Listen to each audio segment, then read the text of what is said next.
Health insurance and divorce. If you are on your spouse's insurance and you file for divorce, do they have the right to just cut you off, to cancel your health insurance at the onset of the litigation? Absolutely not. In fact, there's a form that we fill out at the onset of a divorce called an affidavit of insurance. Why? Because the court wants to know what insurance is in place, and the rule is that insurance must stay in place until we either reach an agreement or there's the entry of a final judgment of divorce. Even if open enrollment comes and your spouse has the ability to change coverage, they can't just cut you off of the health insurance. And the same holds true in the reverse. If you are the one that covers your spouse and you cover the children, you do not have the right to cancel your spouse's insurance. Likewise, you can't take the children off your coverage and suddenly say your spouse needs to cover them. So we maintain all insurance that was in place at the onset of the litigation until and unless we reach an agreement, or upon the entry of the judgment of divorce, your benefits department is going to know exactly what to do in generating the notice to your spouse about continuation of coverage. COBRA and divorce.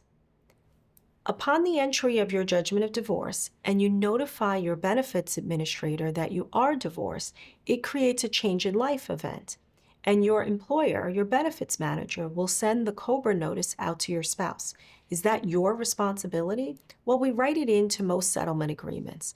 But your responsibility is to tell the benefits administrator, ensure that they have your spouse's proper address, their contact information, and that notice will generate.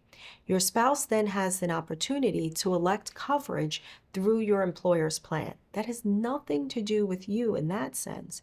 Now, maybe you negotiate that your spouse pays the full cost of COBRA. Maybe in your settlement, you're contributing to the cost of COBRA. Those are all nuances you'll work out in your settlement agreement.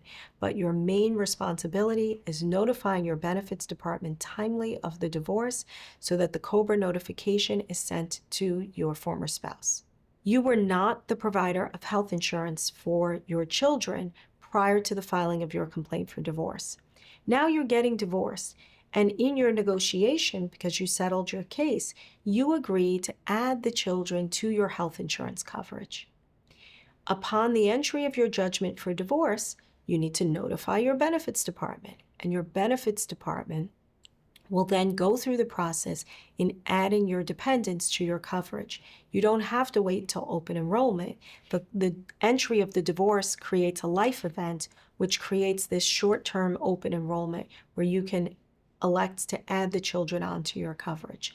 Some employers have allowed this to occur even with a court order. So while a divorce is pending, I've certainly had cases where a judge orders one spouse to pick up coverage for the children.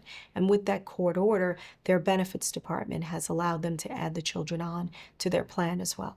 Your spouse provided the health insurance during the course of the marriage, and now you're getting divorced and you're wondering how you're going to afford health coverage for yourself post-divorce. These are things that you should explore long before the entry of your final judgment of divorce. I advise my clients, as we're going into mediation, start shopping for health insurance. Know generally what COBRA would cost. We can ask your spouse to ask their benefits department how much COBRA would cost for you. Likewise, shop the open market. What would an individual plan cost for you in the state that you're going to be living in post-divorce? It's wise to know those numbers going into the negotiation. Maybe we want to work out a deal where your spouse subsidizes that cost or pays the entirety of that cost for a finite amount of time. Making an informed decision is key here because nobody wants to go without health insurance coverage. Protecting your access to health insurance and your children's access to health insurance is a critical component of every divorce. Understanding the costs, the benefit structure, what your rights are post-divorce, and what your rights are during the course of the litigation is critical. These are all questions that you want to ask your attorney at the onset of the case, and do your own research as well.